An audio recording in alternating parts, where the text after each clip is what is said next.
Okay,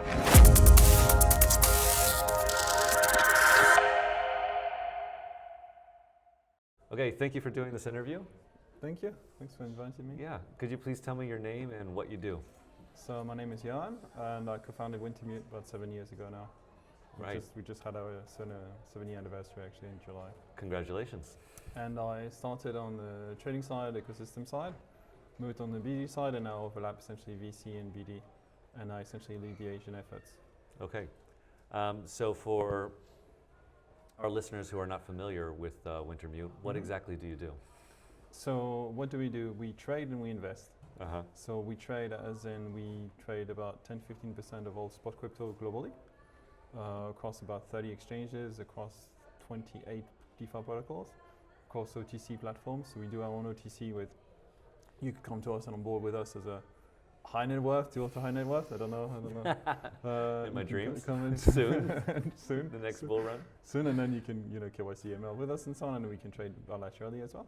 And then we also trade through APIs with like robo banks, neobanks, robo advisors essentially. So the ones you see mostly in the West, and slowly getting there on the East side as well. What is it? What we do?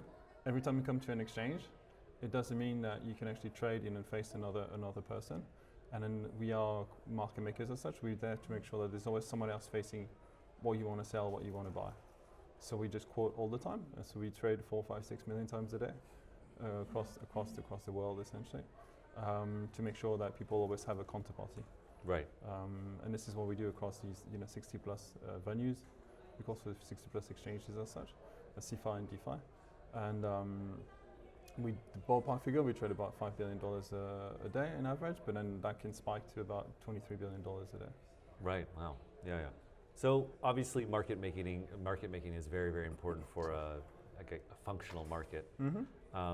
Could you give me an example of what would happen if market makers step back from a market, right? Like if you and your peers kind of decided, you know what, I'm done with this crypto thing, and market makers step back, what would happen to the market? So it's basically, imagine that you need to find yourself, you need to source basically, let's say you want to sell Bitcoin, it's at 59K or 59K.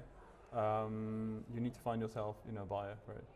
Essentially that's what happens. So usually you go to exchanges because there's other persons there. Yeah. But it doesn't mean that the next person can actually buy it. It will be willing to buy Bitcoin from you and maybe at that price. At that price, definitely not. So maybe 54K, maybe 50K. Right. And then you get these big dislocations essentially, that's what happens. You get a secondary effect, which is if there's not enough liquidity to start with. So liquidity means like fluidity in how much you can trade. Yeah. If there's not enough, then actually you could flush out a lot of institutional, firms that actually want to buy and sell, and then very sensitive to how much they can allocate to a certain ecosystem. Right. So you lose a lot of market participants as well, beyond market makers. Yeah. So on the OTC side, right, over the counter OTC. Why would people choose to do OTC trading rather than sit in the market and trade there? So I can give you examples of larger trades, like what we did in 2021, where we had 2 blocks of $200 million of Solana, and then you come in and you want to sell Solana to us. It's much more efficient than if you're trying to just sell, the same block basically through the market and dripping through the market. So essentially, it's very difficult. In one transaction, it's very difficult to sell $100,000 or more of a certain coin. Because of the liquidity? Because of the liquidity, because not all of the liquidity is in the books. But you would also need to do that across many exchanges. So it's just much easier to come to people like us, on board OTC, and basically trade with us, and we just give you a price, and then we take the risk on the balance sheet as well. And oh, I see. Even for us, with the best infrastructure in the world, it may take a few days to hedge. Oh, right. So, and you need the balance sheet as well. Right, of course. So it's very much the net cost of doing that trade is much more reduced by trading OTC in that way. And that's involving, that's basically to give you a bit more color. We used to trade about 5% of our volumes used to be OTC in 2021, and it's now about 20-25%. Oh, what is that? Does that naturally happen in a more mature market, or? Yeah. Okay. So when I used to trade rates 20 years ago, It was essentially 95% of the volumes were OTC. Wow. What? I'm a little confused. Why would it be so high? That seems really high to me. Because there was it's a very institutional market, and it's very much people who like the funds on like if you what's called a taker, not a maker. Mm-hmm. So the maker we pushed into a position. Okay. So basically the takers take a position. They're Right. basically there to they based on whatever opinion information that they have, they want to take a position, and then they tend to want to hide how much size they want to do. The takers. Yeah, the takers. So they don't necessarily want this to be on the screen. Right. And there's also these markets also typically used to be on the floor or used to be OTC before they went onto the screen in 2005, 2006. I see. But essentially, yeah, it's more it's different evolution. On our side, it's a good sign of institutionalization of the market that there's actually more business going OTC. Right. It's also a sign of our business becoming more institutional. Okay, I see. Do you, how much further do you expect it to rise in terms of percentage? You said it's about 25%? Yeah, right now? it could be 50-50 in a few years' time. Yeah. It could be 50-50. Do you think it would ever reach something like 90, like in your previous work? I hope not, because it means that there's a lot less retail participation in the market. It means that there's a less democratic market, but potentially there's less DeFi as well. 5% of the volumes are DeFi volumes, and it just remains around that level. It can be, it's not necessarily a bad thing either. Like the other side of it is that institutional trading means that it's people who manage other people's money. Yeah. They're meant to be a bit smarter or smart enough about being with considering the fiduciary duties. So it's it's just you hope that. Yeah. No, I'm not opposed to OTC becoming a bigger part of the market, but it is kind of fascinating. Yeah, it's becoming a bit more like the FX market. Wow, interesting. So aside from these kinds of various trading, does Wintermute do anything else? We also invest. We also incubate. So we invested in about 117 projects. Wow. For the last 4 years. The better knowns are DYDX, or more recently Ethena, Monad, and so on. We've invested in most L2s, most tier 1 L2s that you would know of. We invested in them. It's still very infrastructure, DeFi teams that we can help. It's pretty much everything but like gaming and NFTs, I would think. So there's little gaming, there's little. Because that's a little bit outside of your wheelhouse, I guess. Yeah. It's hard to value it. I mean, from your expertise. It's twofold. There's basically it's hard for us to really help the teams. Okay. Right. That's it's like so obvious for like like a pub DEX. It's so obvious that we can help them. Yeah. NFTs. We traded some NFTs at the end of 2021, and we didn't. It was a distraction. It's not bad per se. It wasn't bad per se, but it was a distraction. And we don't have the expertise in house. Like on the venture team is very good on the more financial side of things, but then less on the gaming side. And so it's quite a different. Even in Web2, it's quite separate. So we don't necessarily have the expertise to just go and analyze everything. We do. We have helped historically like a lot of good gaming tokens for market making, but not really on the investment side. Right. Yeah. Which do you prefer personally, if you don't mind me asking? Which one? The trading side, working on the trading side, or investing side? I love both. They're just two extremes of the same world. How are they extremes of the same world? Because the trading side is market neutral. Okay, very low frequency, very high frequency, very low latency as such. So it's very much trading 4, 5, 6 million times a day. And then the other extreme is the VC side is basically like, trying to figure out what team is going to make it in 5, 10, 15 years time. Higher time frame. Yeah, it's a very different feedback loop. Yeah, okay, of course, right. So that's. And it's basically long only. Yeah, it's long only. That's why when people say we market neutral on the trading side, it's very true. So there's some element of separation and so on. So there's a different, so there's this daughter company that does the venture side and so on. But ultimately, we're long through the VCL. Right. Sure. Cool. So, I've noticed basically since March, we've kind of stagnated, if you will. And on the various podcasts that I listen to and on crypto Twitter, the market makers have kind of been a scapegoat or a boogeyman, right? And then, you know, with airdrops maybe not performing as well as many people thought they would. And I've noticed that market makers have often been the kind of the scapegoat for that. Have you seen this too at all? Since we've become about 2 years ago, since we've become, you know, the number one market maker as such from the market share point of view, yeah, we always get like take a few bullets here and there, but as that, yeah, we just quite, you know, quite careful about what we do, so we have nothing to be ashamed of. So of course not. But it's more of the perspective of like, because we're a big market participant, people can just confuse, you know, correlation with causation. Yeah.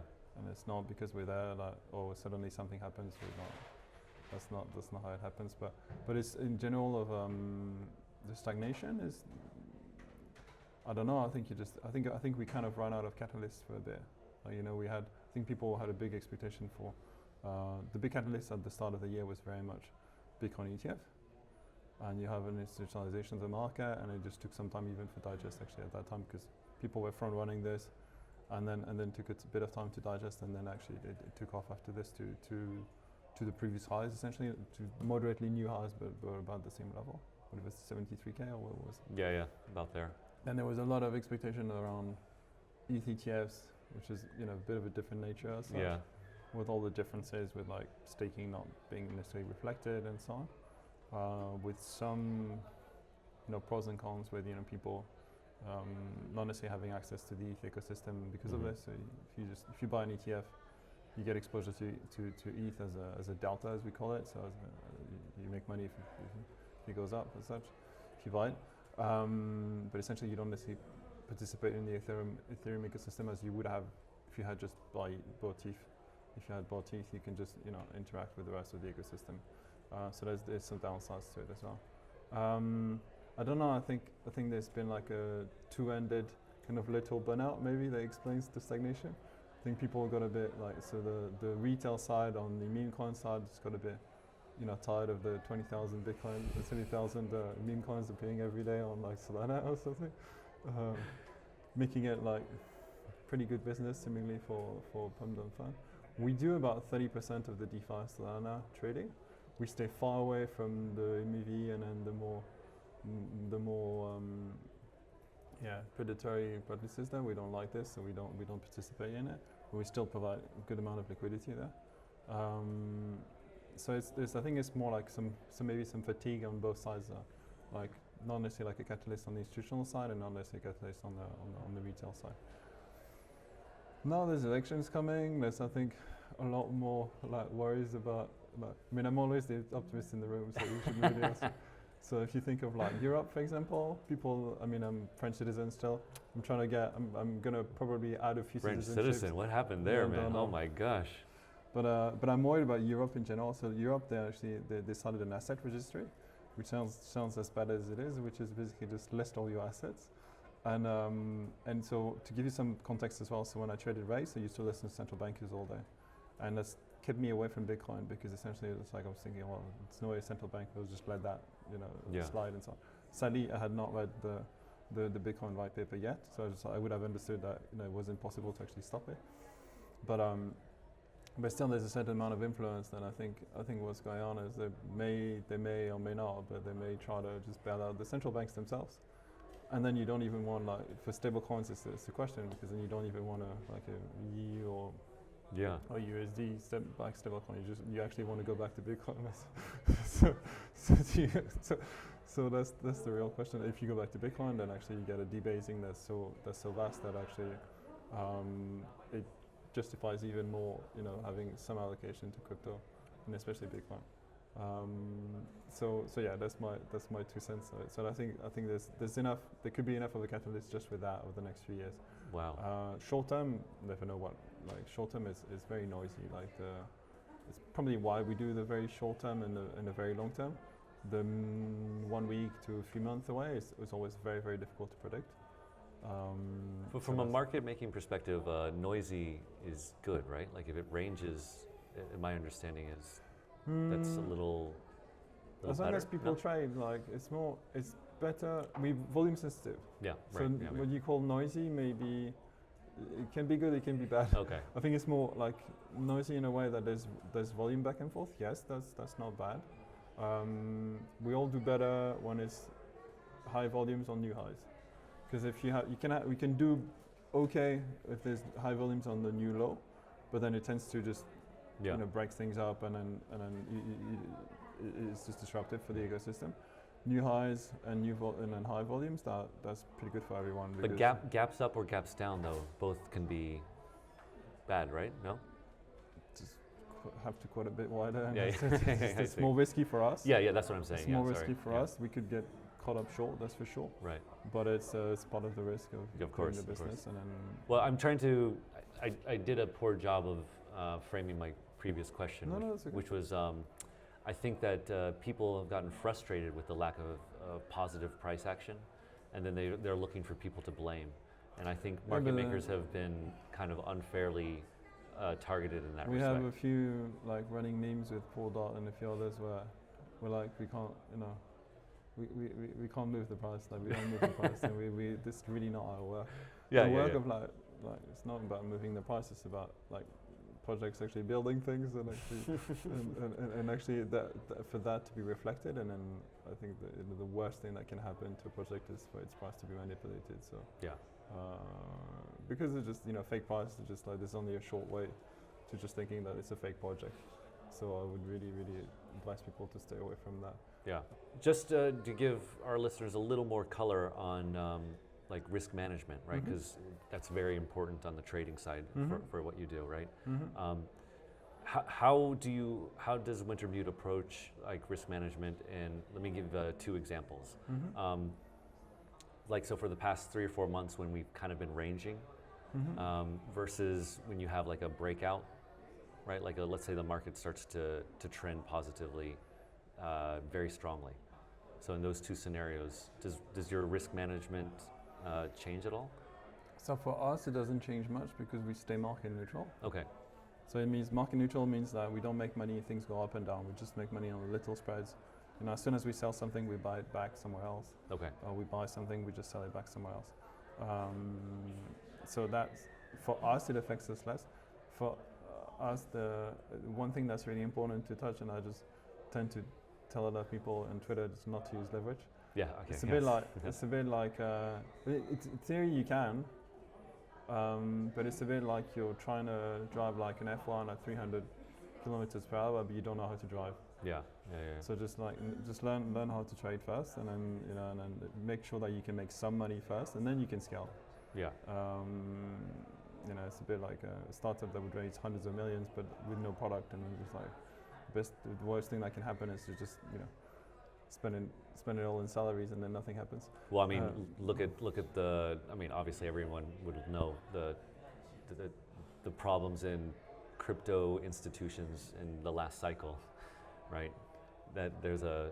Oh, the blowups. The blowups. You can say 3 hours. You can yeah, say, 3 arrows. I'll say it if you don't FTX. want to say. Yeah. I mean, it's that's a. I think it's different because it's a fraud, but essentially, 3 hours is this. Yeah. It's just like getting fraud plus.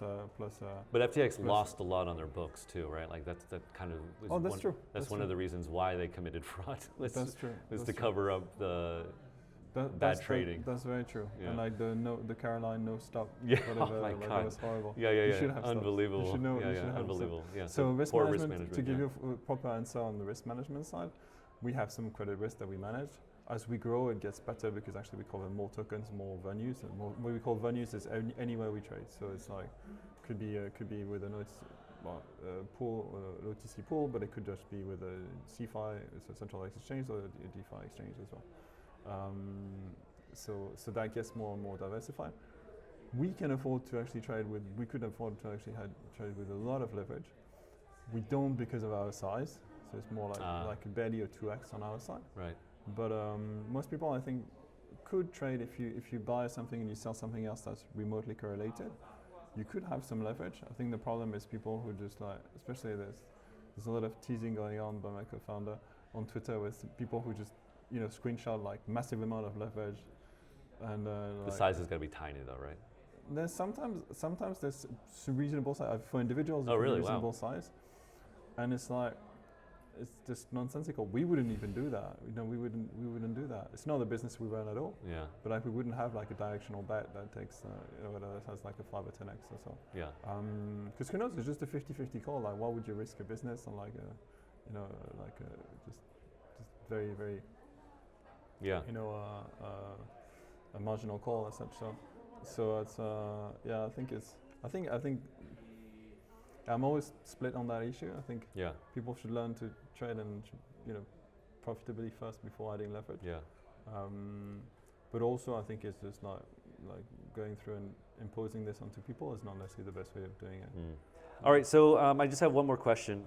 You talked earlier about kind of at the very beginning about how your OTC percentage has increased, and that's a sign of kind of becoming a little more mature and adopting kind of a more institutional focused atmosphere, environment. How do you feel about like traditional institutional players like BlackRock and these kind of people, Franklin Templeton getting on Avalanche? How do you feel about these kind of giant institutions coming into crypto? It's very, very multifaceted. So Larry Fink doing the marketing for us, I love that. And because he's not only stopping at Bitcoin, he's basically talking about a whole tokenization of everything. Yeah, Buildle with Ethereum. Yeah, exactly. So that's very good because you can go to now a bank and basically tell them, okay, maybe you don't want to trade crypto with us, but if equities tomorrow are tokenized, you need to have an understanding of blockchain. You know what I mean? So that's a good aspect of it. Franklin Templeton is good. They invest seed in actually a lot of interesting projects. So they go through the investment or through the bit of a VC strategy. They also it's a bit more nuanced there because a lot of the TVL that's basically shown is kind of an internal TVL. It's a bit of more of a.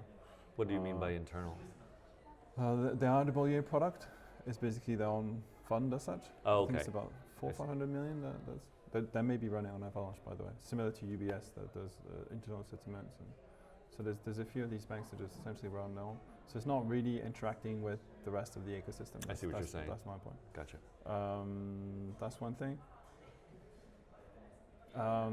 We could see actually from even late 2021, we could see some like Swiss banks and so on who are happy to actually just interact with some of the DeFi protocols to lend. But at this stage, it's more around lending, borrowing than necessarily about trading per se. Trading, we've seen some like even US pension funds started to buy through the ETF or so started to even buy Bitcoin directly. Yeah. So that's not bad, but it's very much like buy and hold, and it's a little very very tiny like 0.1% allocations. But it's good because it means that they had to go through an investment committee and they had to make every stakeholder understand what Bitcoin was. I think it's getting a bit more technical to just get them to understand what ETH is or what smart contracts are and so on. Right. Yeah. Are you worried about competition?